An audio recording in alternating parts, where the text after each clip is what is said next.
Hello दोस्तों, जय माता दी। आज लेकर आई हूँ छोटा सा प्यारा सा भजन है देवी मैया का। और इस वीडियो को ज़रूर देखिए और ज़्यादा से ज़्यादा लाइक शेयर कमेंट करिए। प्रिय दोस्तों, सपोर्ट बहुत मायने सपोर्ट रखता है, आप लोग सपोर्ट दीजिए। मैया सबही पे फेरलू नजरिया, भुलाई गयू मोर अरजी। मैया सबही पे फेरलू नजरिया, भुलाई गयू मोर अरजी। सबके त देलू मैया गोदी में ललनवा, सबके त देलू मैया गोदी में ललनवा। मैया हमके बाजिनिया बनवलू, भुलाई गयू मोर अरजी। मैया हमके बाजिनिया बनवलू, भुलाई गयू मोर अरजी। मैया सबही पे फेरलू नजरिया, भुलाई गयू मोर अरजी।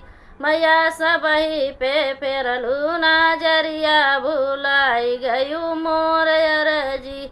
सबके ता देलू मैया धना दौलतिया, सबके ता देलू मैया धना दौलतिया।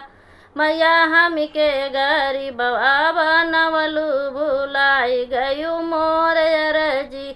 मैया हमके गरीबवा बनवलू, भुलाई गयू मोर अरजी।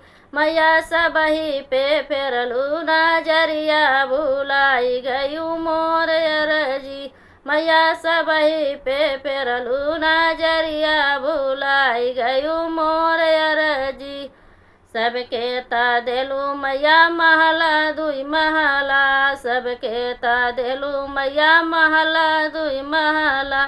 मैया हमसे झोपड़िया छवलू, भुलाई गयू मोर अरजी।